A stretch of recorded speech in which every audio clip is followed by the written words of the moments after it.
This is a place of belonging, with doors that are open wide. Community grounded in justice and love, inspiring acceptance and pride. Never afraid to say welcome. We're stronger together than alone. We're colorful, beautiful, just as we are. Let the light of our hearts be known.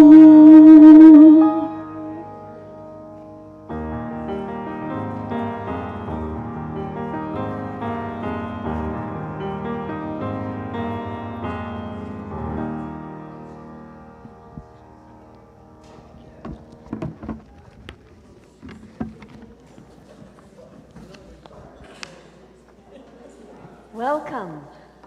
Welcome to everyone. I think we've been welcomed by music, and welcome to those who have been here for a long time, those who are here for the first time in a long time, for those online.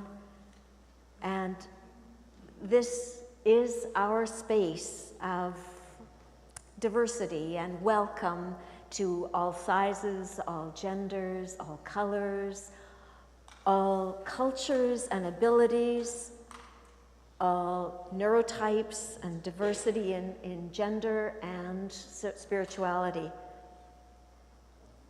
religion or none, seeking, for we are seekers united in community. Before we actually begin, I would like to acknowledge the wildfires that are across this country and the 170 wildfires that are burning in Alberta. We've seen the pictures of Jasper.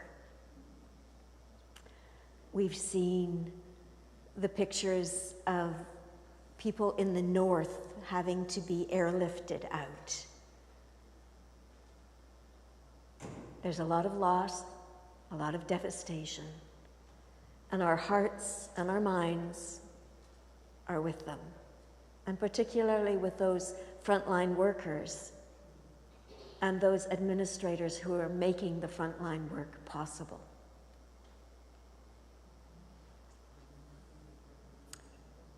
Chris is on holiday. This is the last week of his holiday. He will be back next Sunday. And there have been a lot of people who have put this particular gathering together. So I want to thank all of those. We have our sound techs, Wade and Sherry Ann. We have Dara, Eric on the piano, Pam and Debbie, who you've already seen and heard. Those voices are fabulous today. To Rosemary, who has done the PowerPoint with a lovely team helping her. And Rosemary will be in the children's area should anyone want to make use of that later on today. I also want to thank the Moving Forward to Reconciliation team, Tanis, Ruth Stevenson, Kim, Gilda, Trudy, all of our people who have been doing a lot of work behind the scenes. We were to have guest speakers today. Charlene and Russell are not able to come today. It was very short notice. So we reached out to some of the youth in the Indigenous youth who are connected to our community. And their recommendation was 2 videos. So you'll see those later on. Song for everyone born.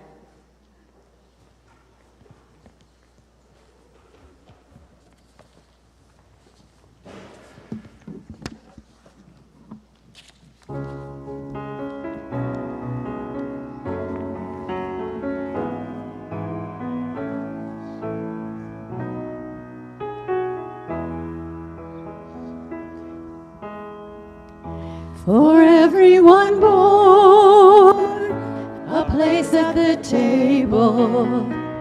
For everyone born, clean water and bread. A shelter, a space, a safe place for growing. For everyone born, a star overhead. And we will delight when we are creators of justice and joy, compassion and peace. Yes, we will delight when we are creators of justice, justice and joy. For genders all, a place at the table, revising the roles, deciding the share. With wisdom and grace, reflecting uniqueness. For genders all, a system that's fair. And we will delight when we are creators of justice and joy, compassion and peace. Yes, we will delight when we are creators of justice, justice and joy. For young and for old, a place at the table, a voice to be heard, a part in the song. The hands of a child in hands that are wrinkled. For young and for old, the right to belong. And we will delight when we are creators of justice and joy, compassion and peace.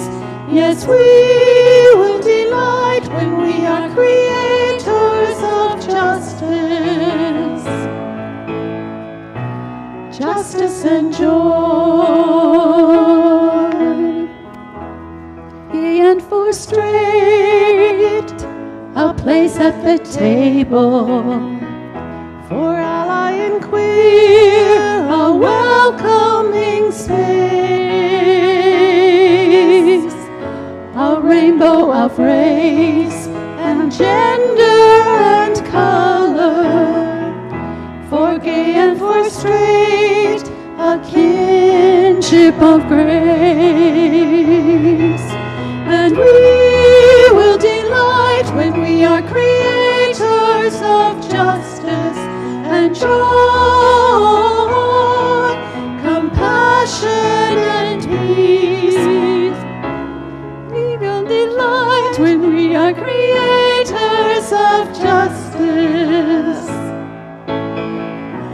justice and joy. For everyone born, a place at the table, to live without fear and simply to be, to work, to speak out, to stand with each other.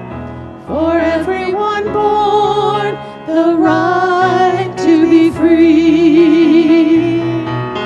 And we will delight when we are creators of justice and joy,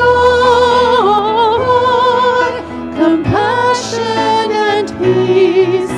Yes, we will delight when we are creators of justice, justice and joy.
I'm going to pull this chair right back.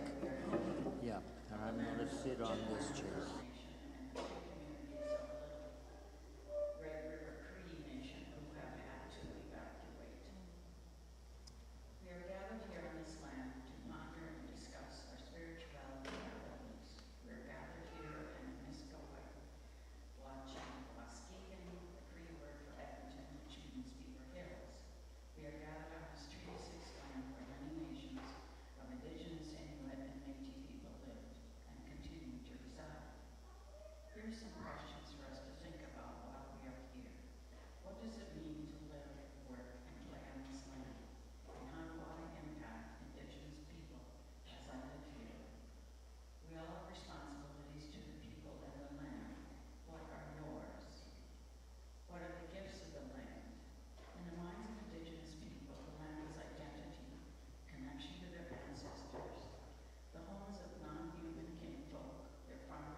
I welcome any children or people young at heart that would like to come and see the book as I'm telling the story.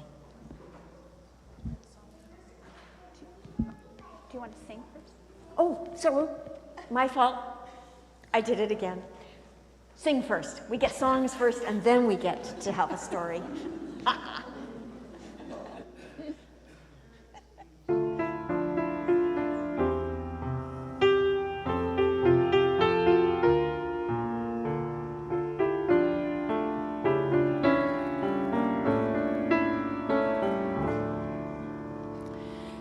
Gathering, honoring, remembering where we meet, our deep respect for history and culture still incomplete.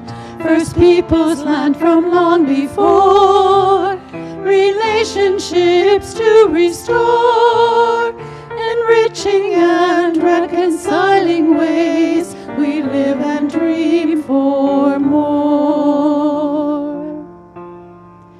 Gathering, honoring, remembering where we meet, our deep respect for history and culture still incomplete.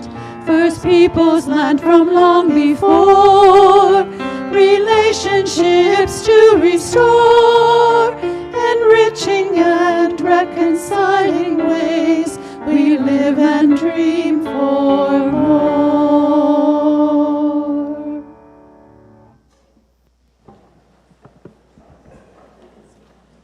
So now we've had our practice, now we can come.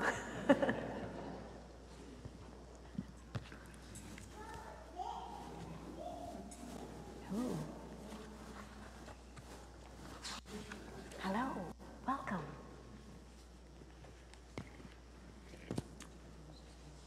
This is a book called I Can't Have Bannock, but the Beaver Has a Dam.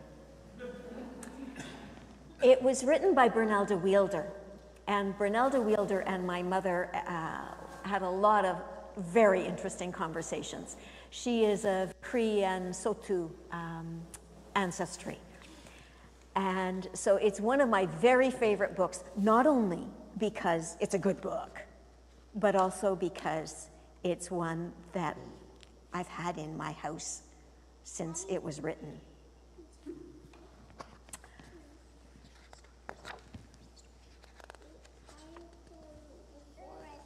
Mom, can I have bannock? I can't make bannock. Why not? Well, the oven won't get hot, so I can't make bannock. Why won't the oven get hot?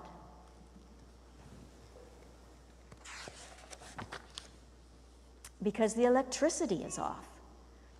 Without electricity, the oven won't get hot, so I can't make bannock. Why's the electricity off?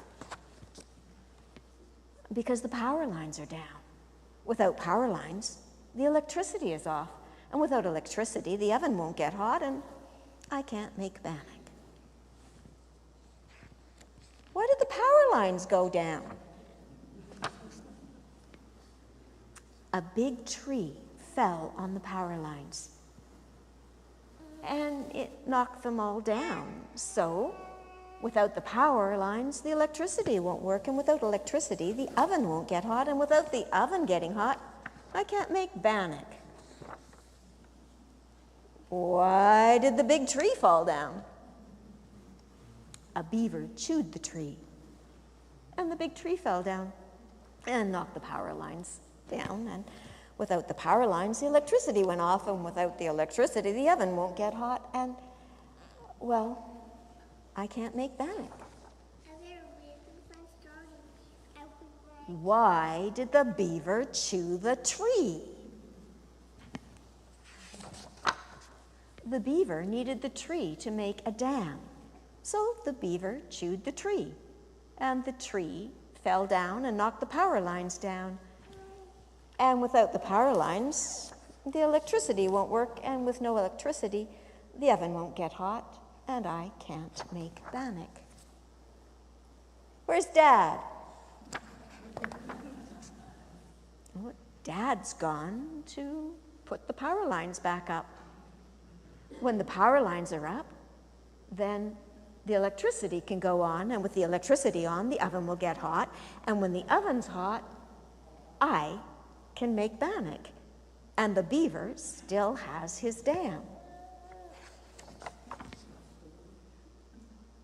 After all that happens, can I have bannock? Yes, you may. Who's reading that book now? Yeah. Can you see why it's one of my favorite books? Yeah. Thank you. If you are interested, there's room in the back, and of course there's the things to work on. Or you can sit with Mom or Aunt or Dad or anyone. Okay. Another song.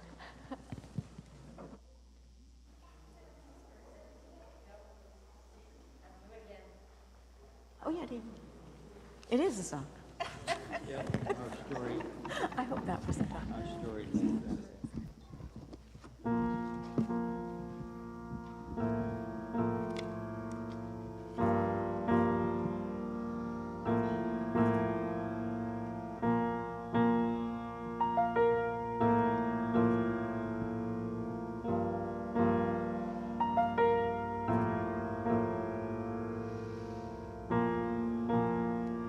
On storied land,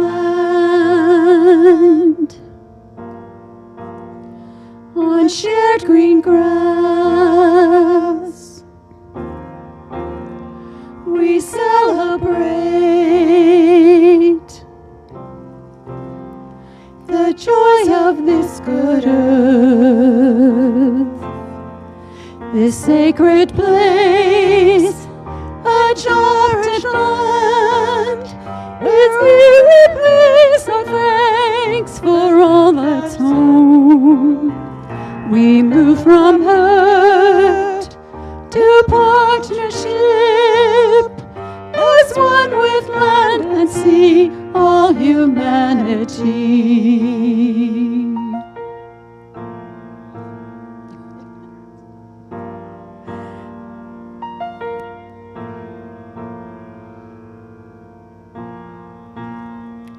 At beauty's call, we reverence all. We gently hold the trust of futures need. This sacred place, a charted land, it's here we place our thanks home. We move from hurt to partnership, as one with land and sea, all humanity.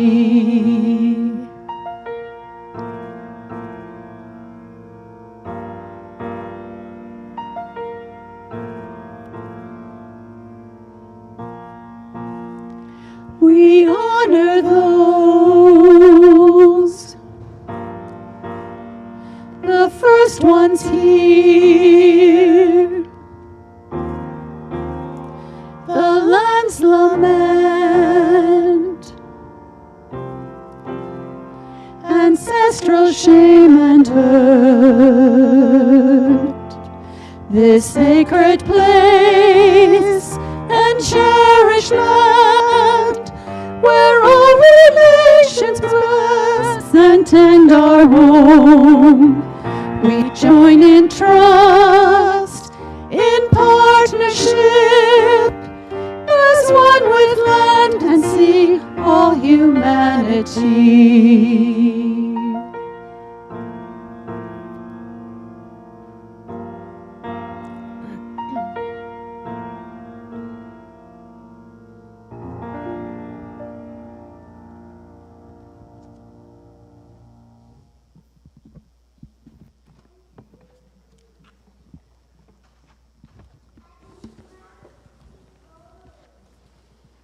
Thank you.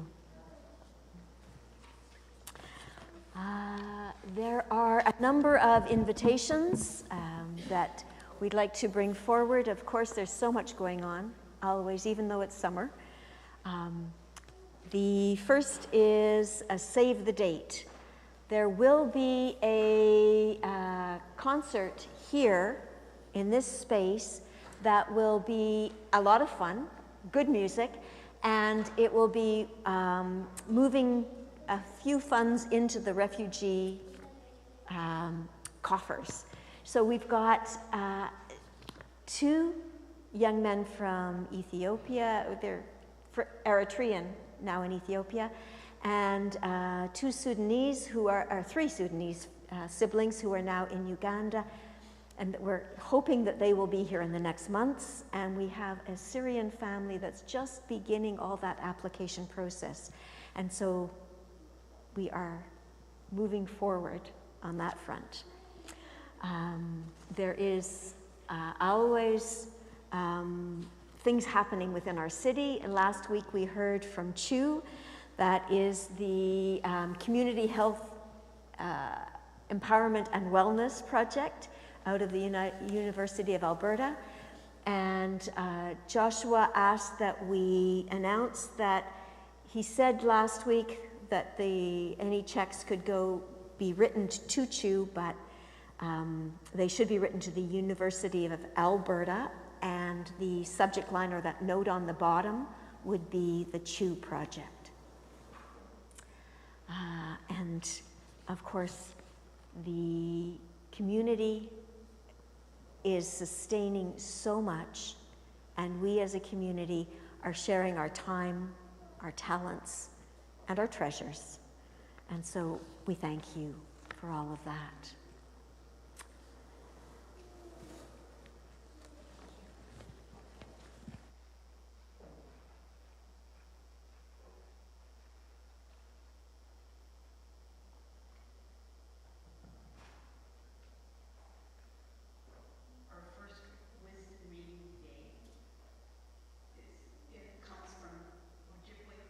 Richard Waterley, and he shared these words.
It will not rain down from the skies.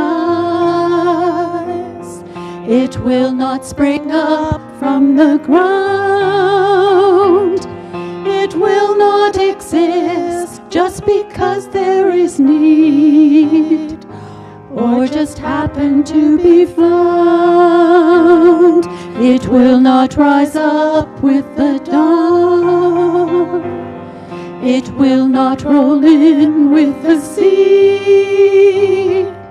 It will not come true just by having a dream, or by hoping it can be. For justice comes only from a human heart, only from a caring hand.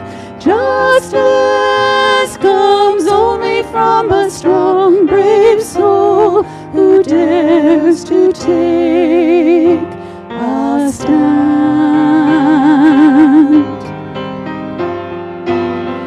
It will not arrive on the wind. It will not just blossom and grow. It will not appear in a magical way, or from wishing it were so. For justice comes only from a human heart, only from a caring hand. Justice comes only from a strong, brave soul who dares to take a stand.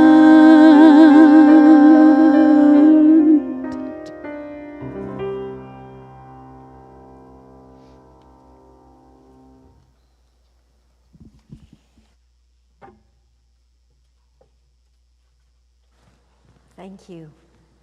I love the way the music, the words have so much impact and so much meaning, and they work with all of the readings.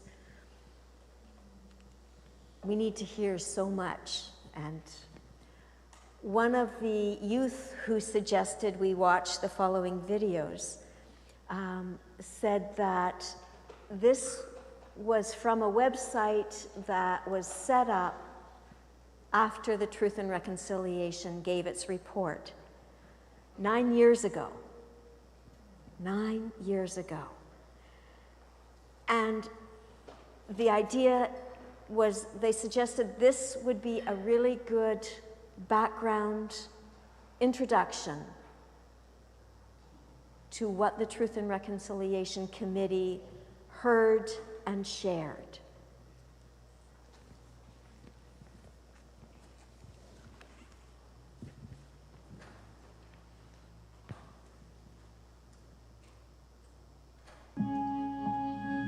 Reconciliation.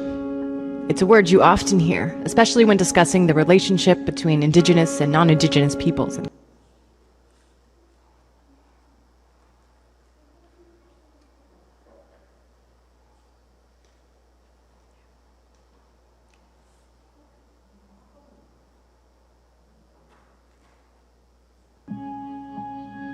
Reconciliation. It's a word you often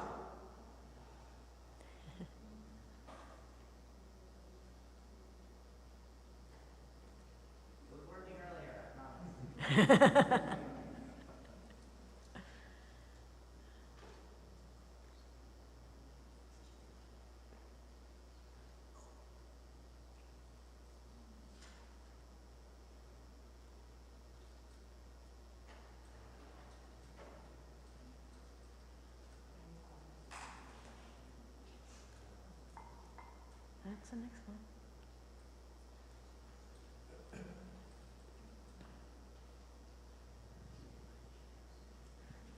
We could go to the next slide, and while Dara gets it, and as soon as it works, then as I said, 9 years ago, the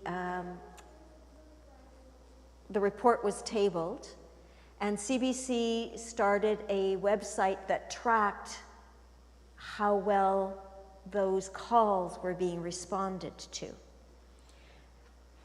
This is the update as of May. 13 of the calls have been completed. 10 haven't been started yet. We'll let this video show. Reconciliation. It's a word you often hear, especially when discussing the relationship between Indigenous and non-Indigenous peoples in Canada. But in light of recent events, some aren't sure they even want to talk about reconciliation anymore. When a 15-year-old Anishinaabe girl was found dead, dumped in a river and no one was held responsible, and a young Cree man was shot dead and the shooter was acquitted. Both of these recent cases have re-exposed a deep rift between Indigenous and non-Indigenous peoples in Canada. It's a divide that goes back hundreds of years. When Europeans arrived in North America and began settling the land, they didn't stop at just taking land from Indigenous peoples. They brought with them a policy to snuff out the so-called Indian problem. The first Indian residential schools started opening in the 1870s, the beginning of what some have called the darkest chapter in Canadian history. What took place in residential schools amounts to nothing short of cultural genocide.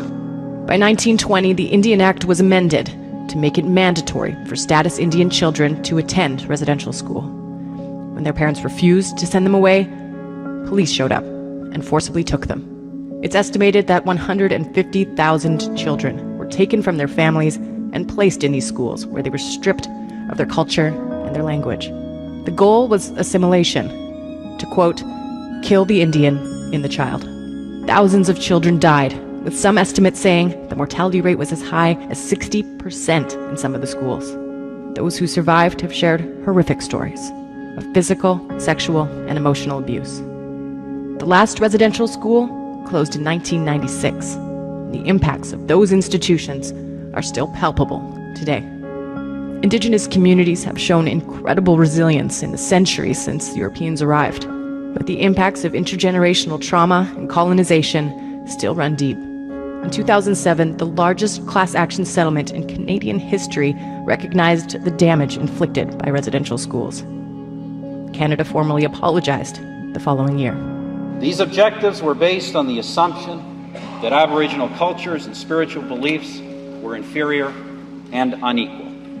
Indeed, some sought, as was infamously said, to kill the Indian in the child. Today, we recognize that this policy of assimilation was wrong, has caused great harm, and has no place in our country. The Residential School Settlement Agreement established a multi-billion-dollar fund to support survivors in their recovery. One of the outcomes of this agreement was the Truth and Reconciliation Commission. The commission traveled across the country and heard testimony from thousands of residential school survivors. In 2015, the commission produced its final report. It included 94 calls to action, calls meant to redress the legacy of the residential school system and hopefully lead to reconciliation. So what's changed since then? Some ask if this country has even grasped the truth of our shared history. What actions have been taken? How far have we come? Indigenous people currently account for roughly 5% of the population, and yet nearly half of all the children in care in this country are Indigenous. More than a quarter of the adults locked up in prisons are Indigenous. The National Inquiry into Missing and Murdered Indigenous Women and Girls may be well underway, but the deaths and disappearances continue today. It's time to take a hard look at this country's progress on reconciliation.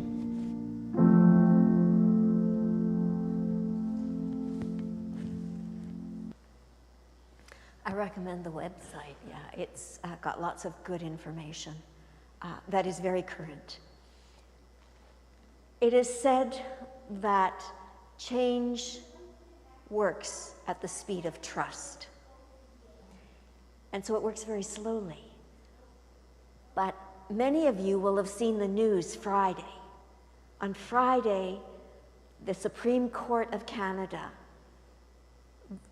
made a ruling in favor of the Robertson-Huron treaties, stating that Canada is obligated to review renegotiate in good faith this time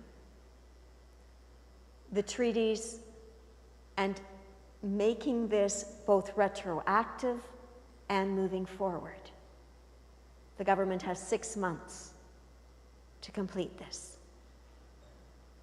Small, small motions, tiny steps, but we are moving forward towards reconciliation. Gilda.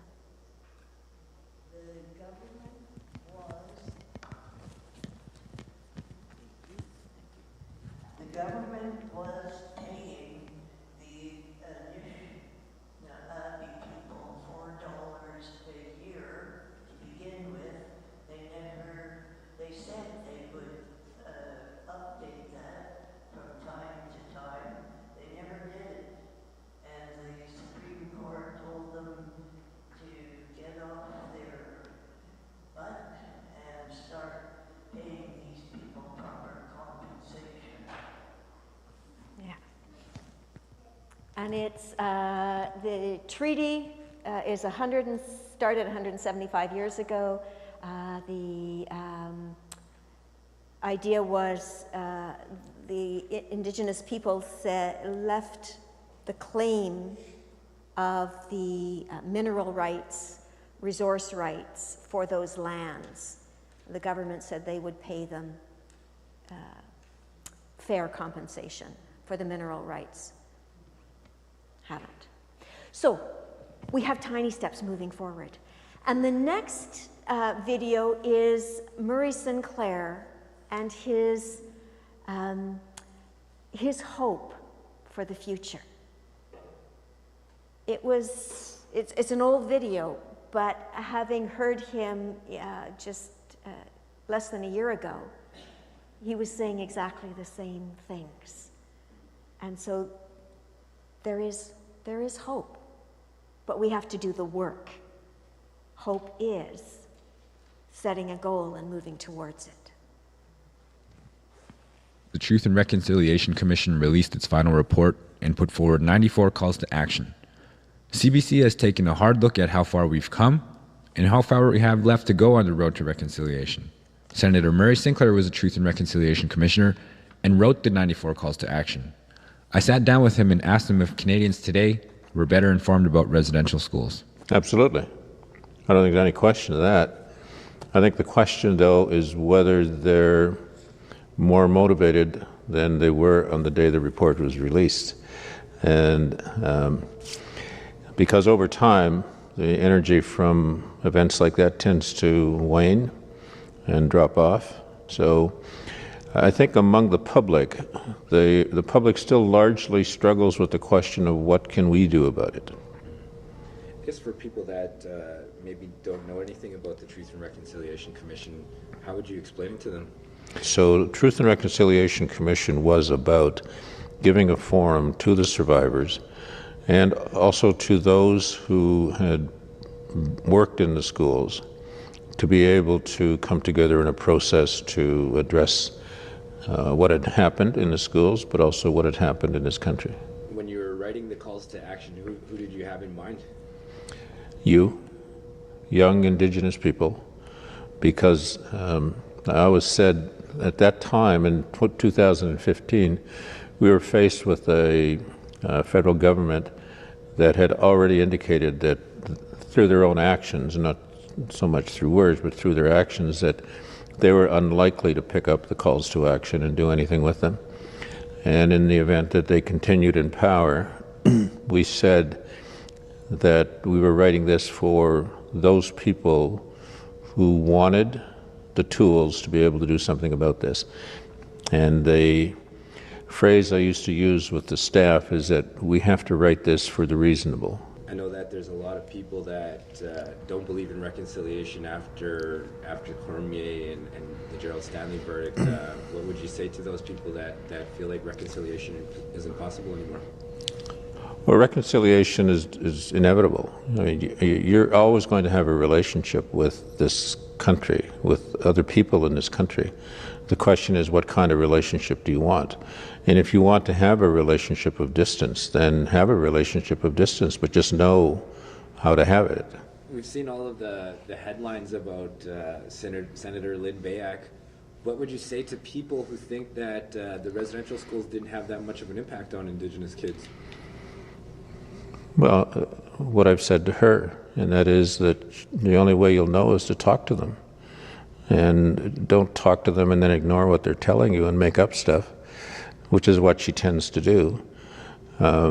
It is about understanding them at a visceral level and imagining what it would be like if you went through that process, or if you can't do that, imagine what it would be like for your children to go through that process, and understand that the process of taking children away for the purpose of indoctrinating them into a different culture is inherently a negative process. I know that there were criticisms about using the term cultural genocide instead of just genocide. Would you still use that term today? Cultural genocide is genocide. You know, people need to understand that. And I would continue to use it. I don't think that there's anything wrong with using it.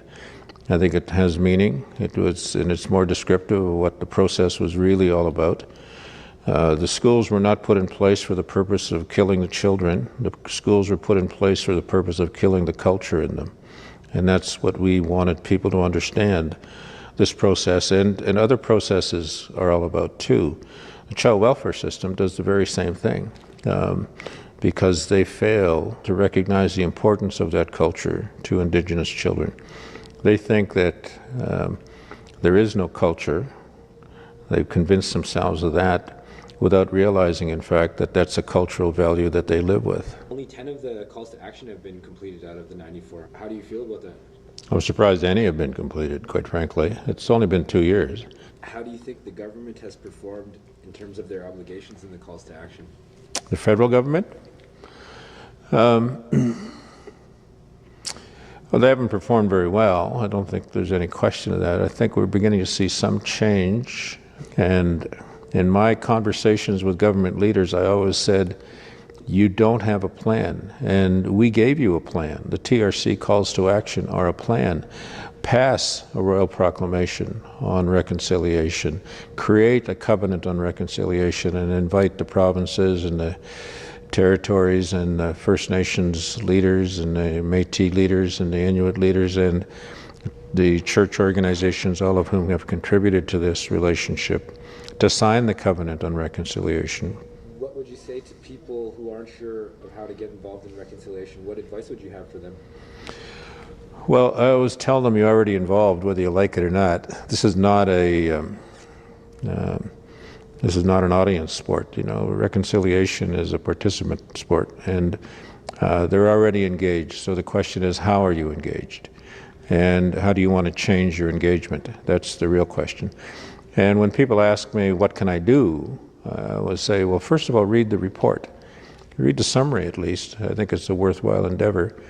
And if you can't figure it out after that, read the calls to action and figure out which one of those interests you or which one of those you can do something about, and then do something.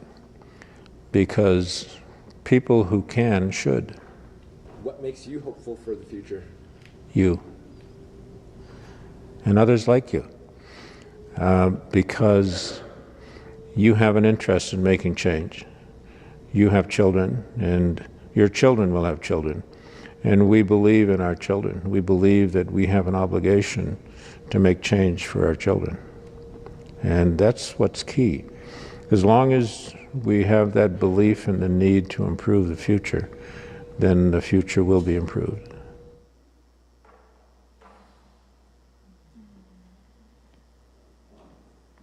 Would you still go to your job if Amazon sent you a paycheck every 2 weeks? Because there's a little loophole on Amazon right now that you can use to get Jeff Bezos to pay you. And you don't need any experience, technical skills, or tons of money to do this. All you need to know is that this jewelry cleaner is $1.50 on Alibaba, yet thousands of people pay $35.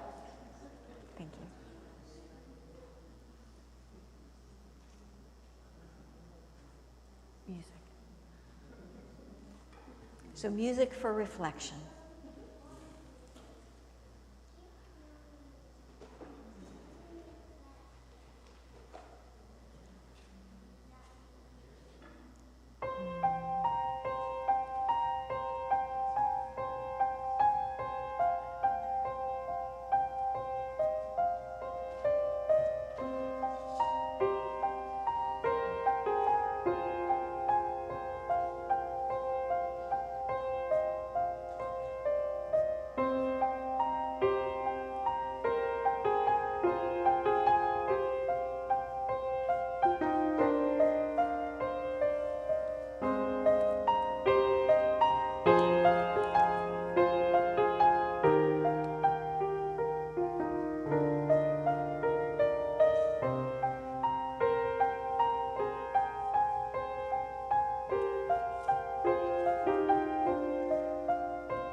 It's time to strengthen our intentions by sharing these words that were written by Christopher New. Let the light of love shine through. May the best of who I am. Let us share our intentions together, gaining strength from our community. Let the light of love shine through. May the best of who I am be the source of what I do. I will share a heart of love. I will do the work of love. I will speak the words of love and live a life of love. This is my vow. I will let the light of love shine through. May it be so. It's time to change the light.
Choices lie before me, roads that I could take. I want the one I walk upon to be a choice that love would make. Much can be distracting, much can lead the way. I want the road I travel on to be where love can lead the way. So before I go, I would like to know, what call would justice make?